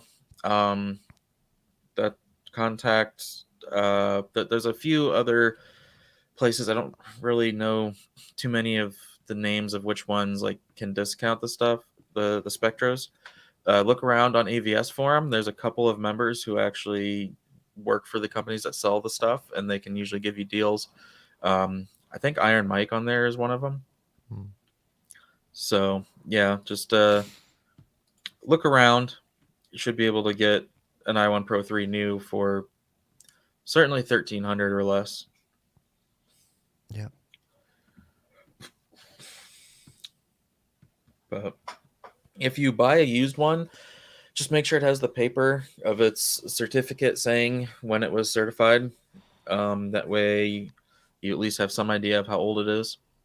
And then, if you have a way to contact the owner, ask them how was it stored. Make sure it's always been in its case. Um, not banged around or anything like that. So, but yeah, there was this YouTuber that got just an i1 colorimeter and trying to do calibration guides and like messing with the way Kalman works and doing it wrong, and then showing LG to be like delta airs in the 20s or whatever, something ridiculous, and telling people how horrible game mode is on the LGs, and it's like, oh my god, please stop. I will say this: their SDR game mode leaves a lot to desire. Uh, that's my biggest. With the brightness, not the accuracy. Yeah. No. Yeah. Yeah. Right. With the Well, features and stuff too. Yeah. Just everything seems to be locked out. yeah, but the brightness at first bothered me for a while, but I've gotten used to it now. So I'm Yeah. not. I can still certainly tell the difference with an Yeah. LCD. But Well, I mean, even with the ADJ, I could tell the difference. yeah, well, I can like on the A90 started up Fortnite. I'm like, damn, that's bright SDR. Yeah, dude. If like 3 minutes later, oh man. Yeah, So, that's because but that HUD and yeah, yeah, and that's why it's like the some sky game. and stuff. Yeah, some games are great on it, some games aren't. hmm I think it's also that bright green grass. Sometimes if you're just walking in the same area repeatedly, I don't know. I actually like really never seen that dimming much at all, other than in Fortnite. And I didn't test Destiny, so Yeah, I'll do some Fortnite more and testing Destiny though are when I get it. definitely like two prime examples of it. There are others. Yeah, So I said so. Yeah, back to my A90J videos. I'm gonna do a review on it. yeah, I'm gonna compare it to the 80, compare it to the C1, and then I'm gonna do the gaming video where I have all three, the same source going to all three, and I'm gonna just start moving the meter from TV to TV to TV to see which is brighter once dimming has kicked in, and then go through a whole bunch of games. This game's good, this game's not, this game's good, this game's not. cool. Do some sports games. I know you don't play sports games, but download some. Uh, Hey, you got to do it, man. It's for the tube. yeah, It's for the people. yeah. I'm gonna have to make another A lot profile of for our that so audience they don't plays. show up on my Yeah, a lot profile. of our audience plays sports games, man. Oh, that's something I wanted to do. So did you see what Xbox did today? Now, what do they do? They basically made like this little 20th anniversary museum thing. Oh, I heard about it. I didn't look at it though. Yeah, so I'm gonna where is it? How do I find it?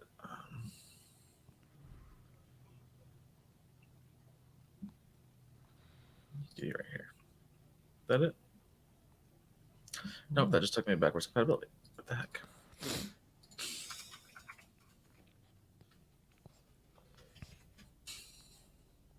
I bought that controller though. I thought it was pretty cool. The 20th anniversary controller. So during the Xbox One generation, I bought every single Microsoft created controller, starting from the day one until like I even got up to like the Gears of War Elite controller. Like literally, I had thousands of dollars in controllers, and I was just like, all right, now they're just starting to bring out the same controller with like the camo one, but now it's a blue camo, a red camo. Yeah. Like it's just like, all right, now you're overdoing it. Yeah. So I like really unique designs though, like the Xbox 20th yeah, anniversary one. I got the Forza one as well. And I had the Sea of Thieves one. I don't know if you've seen the aftermarket price on that one. Did you look on eBay? Look on eBay at the Sea of Thieves controller. You'll be pretty surprised, I think. Um, yeah, that controller is worth a lot for some reason. Do you know why? and it just depends on how rare it was. Oh, there's some DLC in it. Maybe that's why. There we go. So let's look around my Xbox museum. This is interesting. Wow. Number of titles played. Achievements earned. Is this the metaverse? Rare achievements. Gamer score through the years. It only goes back to 2017. Can you not go further back? Oh wow. Anyway, you can tell when I stopped paying attention to achievements. Oh, for sure. Yeah. Me too. Well, actually, I don't think I ever paid attention. Dude, I mean, I I played had. Perfect Dark Zero. I liked that game. I liked that game. It does not translate very good now, though. Oh, it's terrible. Even today, though, the texture quality in that game, the textures look amazing. Everything else looks like Yeah. shit. But Well, the because textures in that game were so three-dimensional compared to anything else. well, they didn't remaster it, but they brought it to 4K and stuff. They upscaled it and they I'm saying before improved. that, like you Oh, play it okay. on a 360, the Oh yeah, textures in no, that game are just crazy right. for its time. Yeah, that game was crazy for its time. I agree.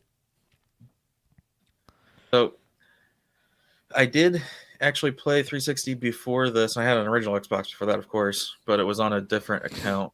So that's why that's my earliest date for this account. Yep, I had the entire Xbox One Day One collection. So all three of the games, the Forza 5, Dead Rising 3, and Rise, all those were Day Ones. I had the Day One Gold card, the Day One console. And I have a picture that I took when I loaded it up and got the Day One achievement. Gotcha. Wow. I don't First think I ever play, did my day one achievement card. most I played. think I sold it. I was like, here you go. I don't want it. First game per console. Of course, Destiny 2. Yeah. I wonder what my First most played achievement, game the would be. Dragons of Withered Heath. Huh. First rare achievement, day 1. Yeah, right there. How do you do that? What? Send me the link for that. I want to check mine. It's museum.xbox.com. All right, I'm just gonna All type right, in. here we go. What do you have? I don't think I would have expected any different right there. Yeah. Most played game. They don't I consider Destiny a shooter? I wonder what I have for mine. I'm gonna need to log in on the other thing. Let's see.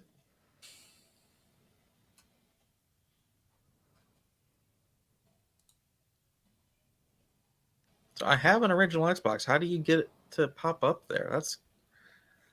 Can you not do that anymore since there is no more live on original Xbox? That sucks. I I don't should know. have that. Now you can see the rock back there with Bill Gates for the original Xbox launch playing. What is this? Go to the map. If you guys have questions, just type them in the chat. Yeah, I'm just messing with this real quick. Yeah. No, I was just letting people know. So there's a timeline down here at the bottom. I like this music. Really, really atmospheric.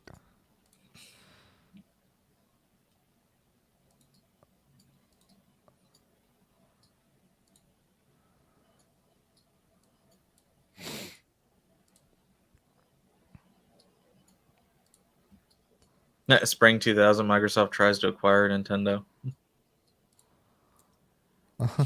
Really? Yeah, there's Oh a no. timeline here that goes through all the Xbox history, Yeah. and Halo splits off Oh, here. I'm ashamed. My most played game is Madden 17. What?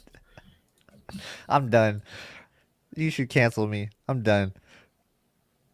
I can't believe that. So Barnes, the static logo dimming is not ABL. That's a completely different thing. And the static dimming is an issue for a variety of games, and it's not an issue for some games. So it's hard to say. Depends on how much break there is. But yeah, I know quite a few sports games have issues with it. It's just it dims down the brightness of the screen. How much that gonna bother you is up to you.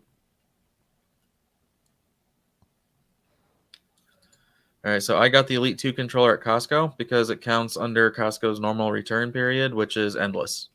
So anything ever goes wrong with that controller, it just goes back to Costco, and I either get a refund or a new one. Oh wow. So the cables that I use are the Monoprice HDMI 2.1 cables or the Zeskit. The Monoprice ones are a little bit cheaper. They're perfectly fine. The connectors on them are just like a 1/4 inch longer than the Zeskit. So if you want something smaller and don't mind paying a few more bucks, go for the Zeskit. The Zeskit lights are really nice and light and easy to maneuver. They're not stiff at all, but those only go up to 5 feet long. Huh. Yeah, do you guys like RGB lights? I might get some. I might get some cool lighting kits. I Thoughts don't on know the yet. LG Partners Mall discount? I have no idea what that is, but it's an 83-inch C1 for 3,600 or a 77 for 2,350. Any chance next Black Friday they'll be around this price for everyone? I don't know if they'll be. I mean, there's no C10s this year for Black Friday left, It's a so good deal though. yeah, I would yeah. pick I that mean, up. if someone's available to get that, then I'd do that. I wonder what that is. Maybe it's like if you own a store in a mall or something. I could only guess. I don't know.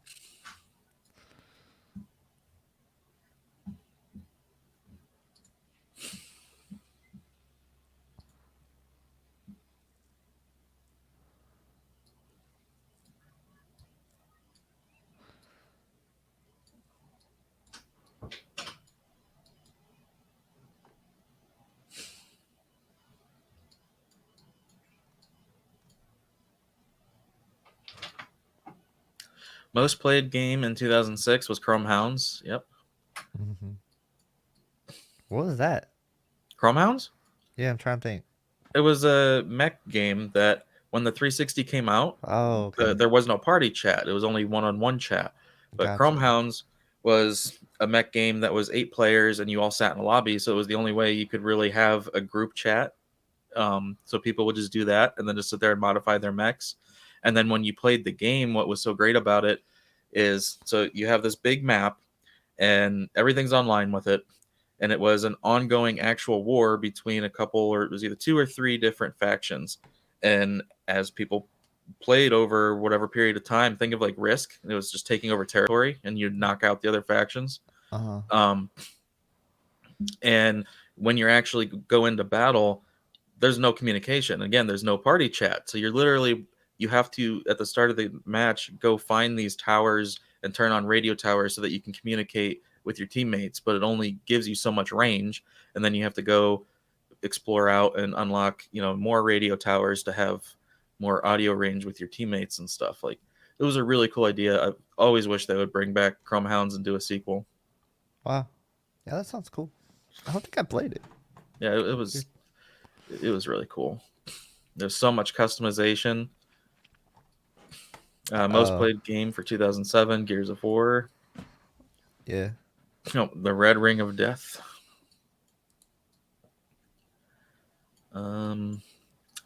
Most played for 2008 was Call of Duty 4 Modern Warfare. 2009, Fable 2. That's interesting. 10 was Black Ops. 11, Gears of War 3. 12, Skyrim. First login of Xbox One, and most played game for 2013, Grand Theft Auto 5. And then 2014 onward is going to be Destiny. Wow. Destiny. What was your first console and PC as a kid? Destiny. And Destiny. Yep. Every year from 2014, Destiny and Destiny 2, most played. First console, Super Nintendo. Mine was Sega Genesis. Wait, nope. Mine was regular Nintendo NES, and that was the first one I played. First console that I actually enjoyed games on, remembered playing vividly on, is probably Super Nintendo and Sega Genesis. But I did play a little bit of the NES as a kid.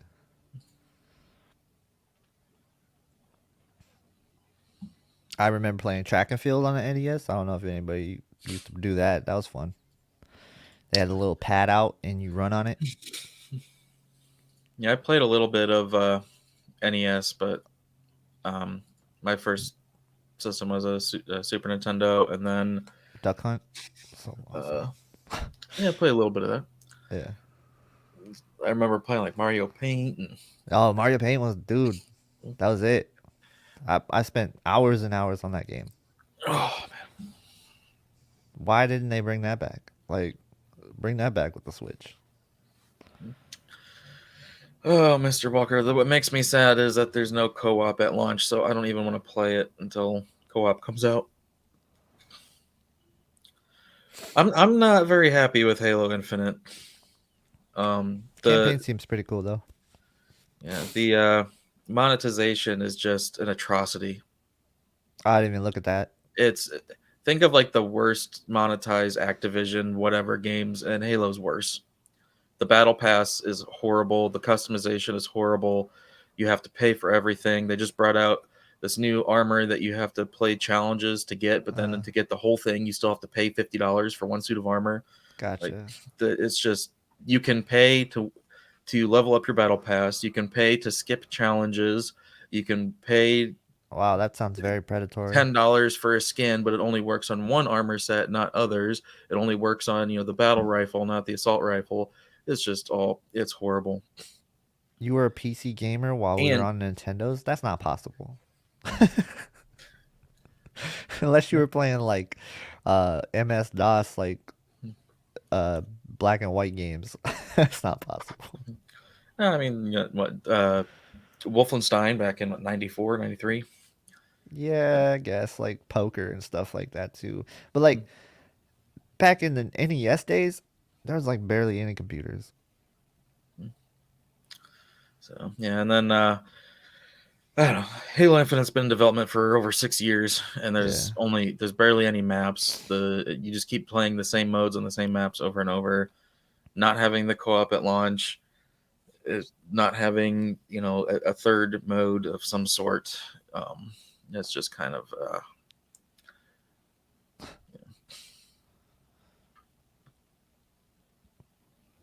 Yeah, I played Wolfenstein. I'm just reading chat. Um, nah, yeah, that sounds really bad. Sounds really predatory. Like yeah, I don't like that kind of stuff. and like the first season's battle pass, I guess you can't even complete it Ugh, before it ends unless you pay money. yeah. You can only get like 70% of it unless you pay money. However, they make it where when a new one comes out, you can still work on the last one, but it's the fact that you can't finish it and complete it without paying money before the next one comes out. That's wrong.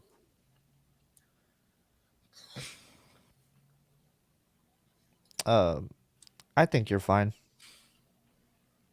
Ordered a 77C1, PS5 only, Netflix, YouTube, cable, it's 80J or X95 or QN90A better choice. Depends on what you want more out of it. Like it depends on your use case what you want out of it. Really, it does. And like that sounds like the most cop out answer, and a lot of people say it, but it's the truth. It is 100% the truth. It depends on what you watch and what your environment is. Like that's the most important thing. Yeah, the C1 is a jack of all trades. It's Yeah. not going to do anything wrong. And if you look at it and you're really happy with it, then just quit worrying about anything else and just be happy with it. hmm It's gonna be fine for PS5. Yeah, I mean, PS5 will get VRR at some point, so you'll have it. And again, it doesn't matter what system or console that you're playing on. Some games will dim on an A80, some games won't. The X95J or QN90A will get brighter, but the blacks in your black won't be as good. So there's trade-offs either way, but the C1 is the safe bet. It just nothing wrong about it. Dark Room. Yeah, I would just keep the C1. Yeah.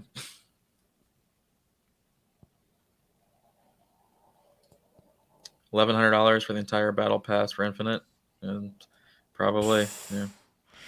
That is insane. If that's true, Yeah, wow. I'm telling you, it is the worst monetization, the worst progression, the worst everything I've seen. You unlock a color for your visor Uh-huh. after playing 50 hours. It's only going to work on one set of armor, not the other. Like you have to unlock pieces for each one. I didn't know, and I bought the currency to get the premium battle pass, and then had some left over, and I bought a Oh. skin, and then I find out that the skin's only going to work on one set of armor when I'm unlocking customization for the other set. So then I have to pick one or the other.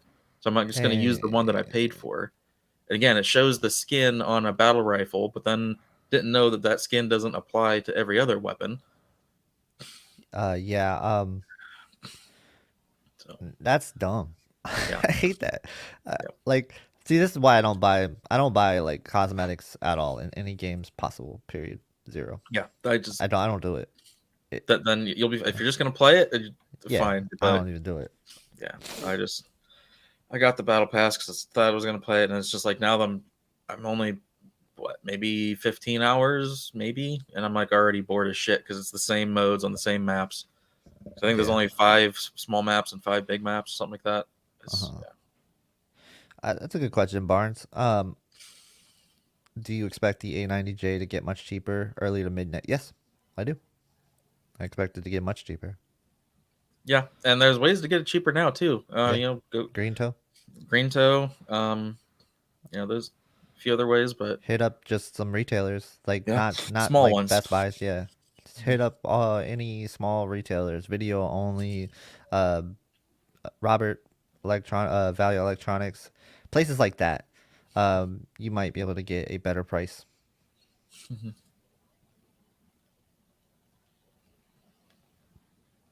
They're more willing to negotiate with you on the price, Mm. especially if you're buying any additional things with it, like if you're buying like a sound bar with it or any other thing to go along with it, or calibration, things like that. Yeah, and keep in mind too that usually places like that you won't have to pay tax or shipping. So Yep.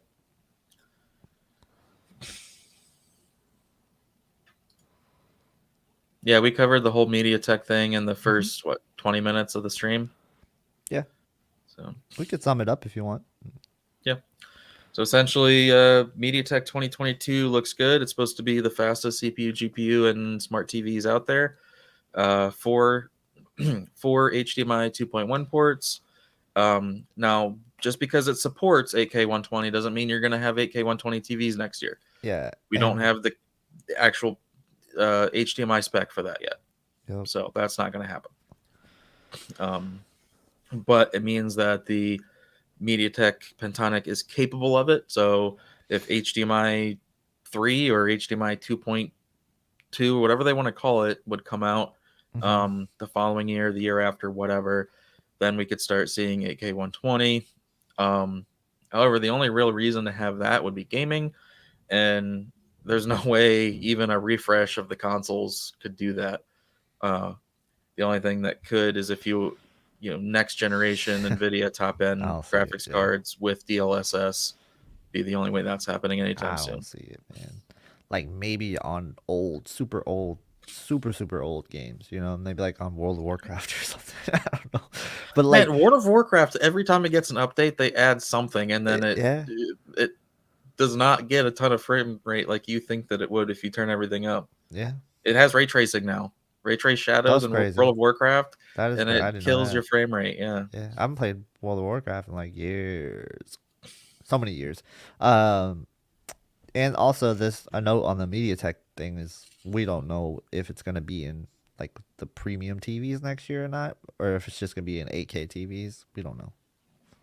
Uh, I, It I should think be it should right. be like Like, it says that it's going to be in 2022 TVs, so I right. imagine Sony is taken enough of a beating at this Oh point, yeah, I and they're imagine just it. putting it in I all their imagine TVs. it'll be in the Sonys. I'm So talking more like Hisense TCO. I don't know if they'll be able to okay, adopt it. yeah, I don't maybe. know. I'm not sure if they want to. I Maybe mean, it's affordable. TCL launched the 6 series and 5, like all their TVs launched so late this year.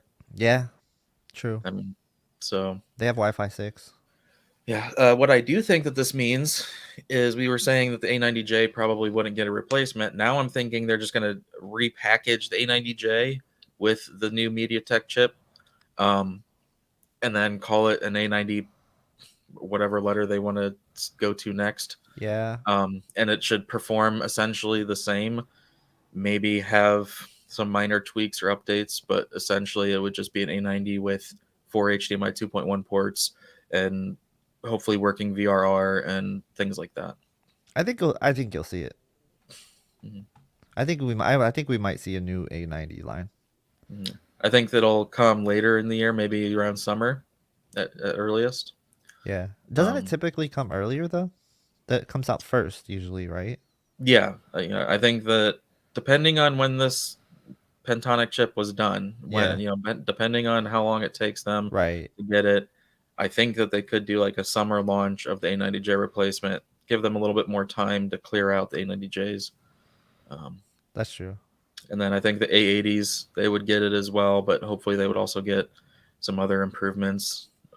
It could be telling that they might not do a refresh though, that they haven't dropped the price on the A90J yet. That Mhm. could be telling. Also, who knows? That's really just speculation on our part, but I don't know.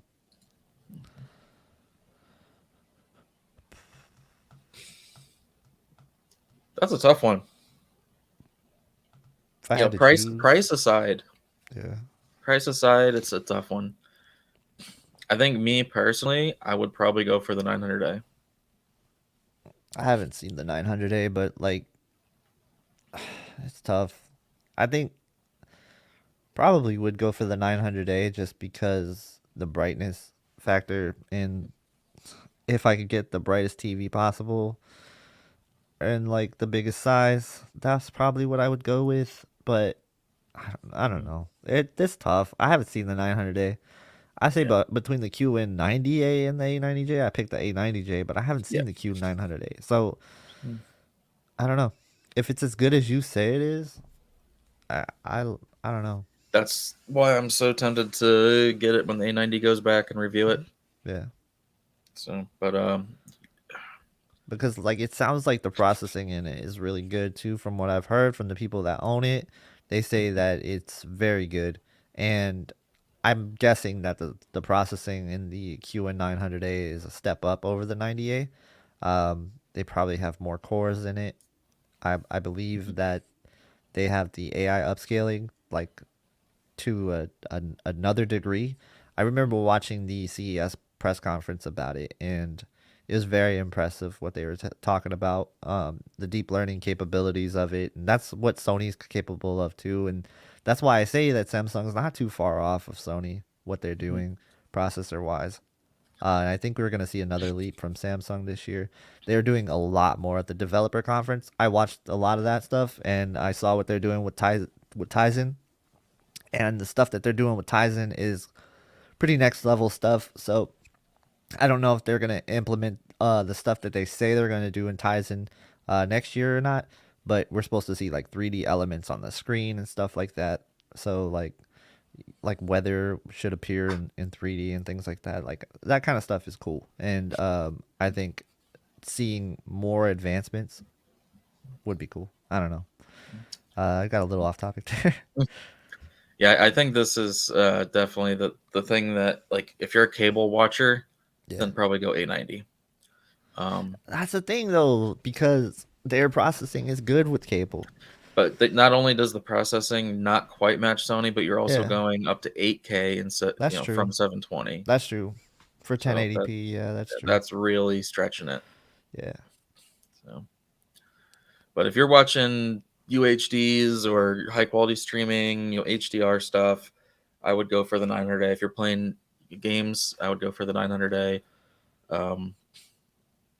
But Yeah. I will reconfirm those thoughts when I review it. So, I still gotta see a big 8K TV for myself just to see like if there is any ounce of an 8K factor. I know people say there's not, but I gotta see it for myself. Cause see, people said the same thing about 4K, mhm.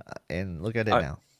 I So saw the same thing that I saw with 4K the first time I had it, and that is like little tiny pebbles or hmm grains of sand on a beach, things yeah. like that. You can tell a difference. See So that just that anything excites me. round and small. That little detail excites me. Mhm. Yeah, it's like a texture pack in a game. Yeah. Yeah. Yeah, so I'm holding out hope for 8K being the future still. Hmm. I just think right now it's not worth it. Yep. We're about to hit 2 hours. So any final questions before we end it tonight?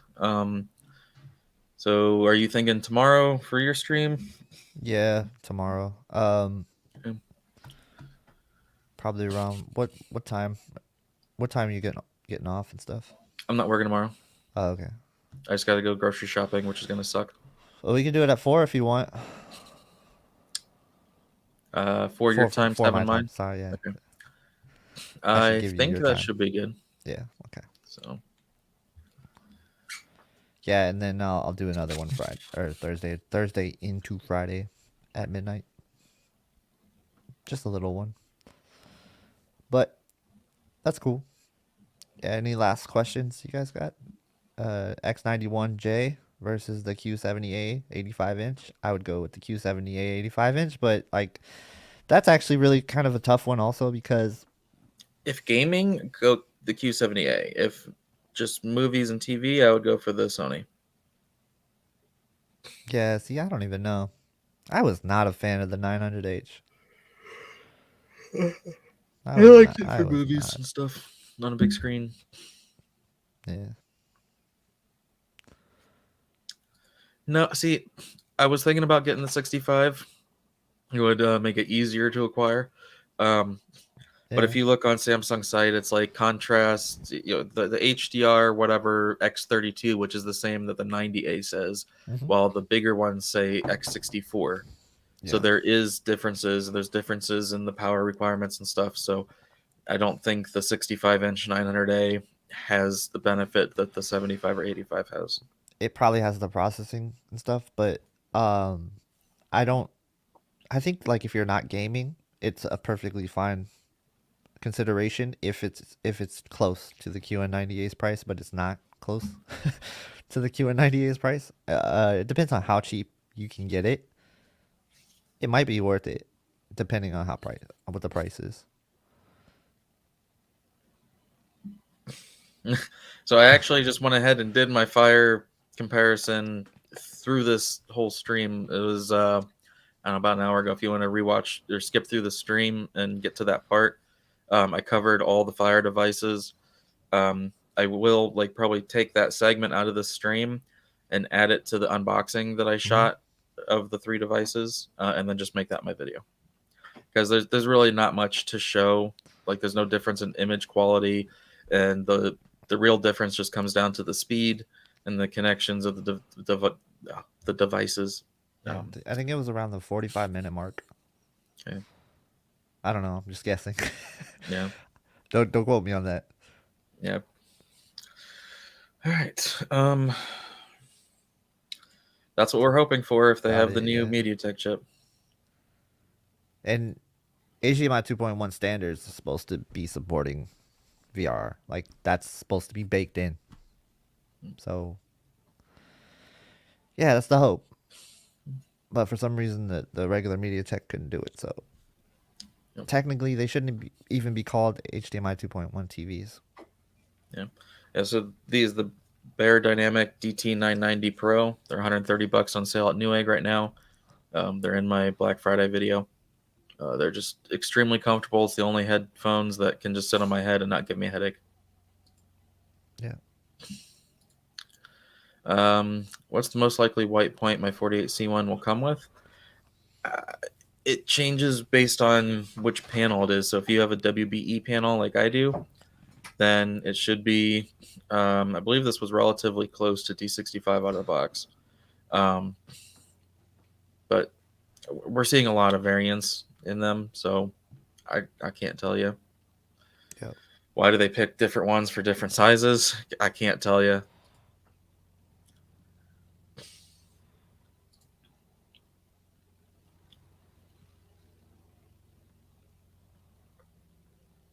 Yeah, we were just saying the 900A at 65 inches doesn't seem to be worth it. I'd go G1. Yeah, I'd go for the G1.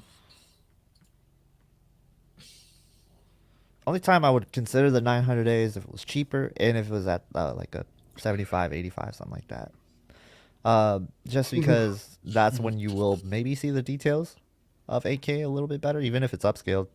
I'm sure you can see a little bit of a detail difference in certain content. Um, Yeah, I've seen a few people manage to get the 75-inch through discounts for around 3,500. that's So not bad. Yeah. that's pretty good. I think that's what we're gonna see once they start to clear them out, like initially, and then they might go down a little bit less than that. Yeah. That's not bad at So, all. I think so 3,000 would be a nice sweet spot. yeah. Yeah, it looks about it. Yep. All right. So, yeah, just got to work on A90J videos, get that done.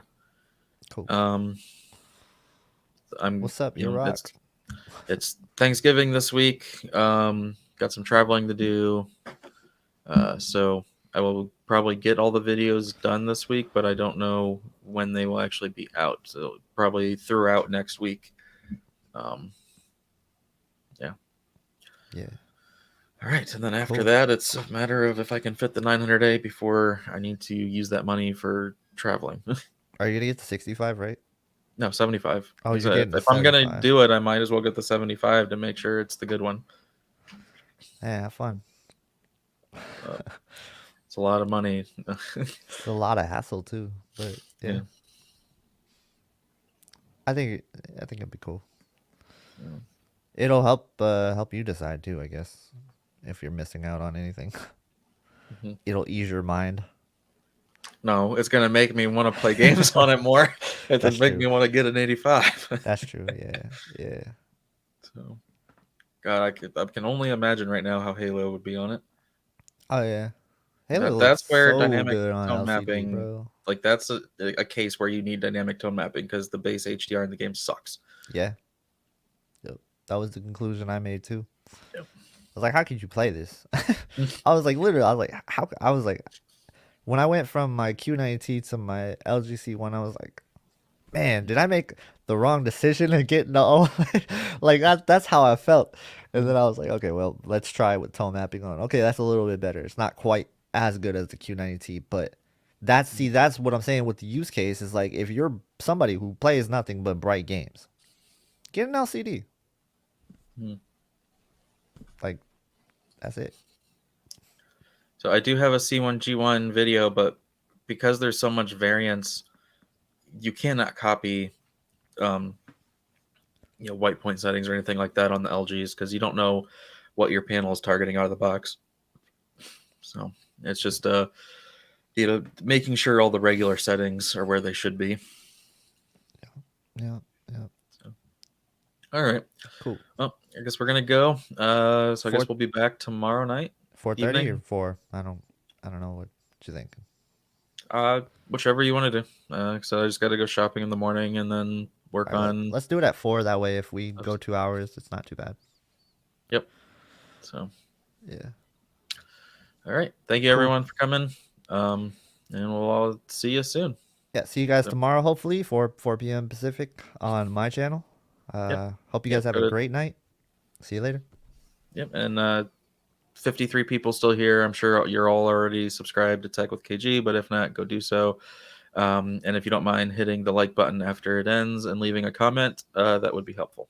So yeah, thanks. Please leave a comment. Thanks, guys. Thanks, everyone. Have a good night. See you.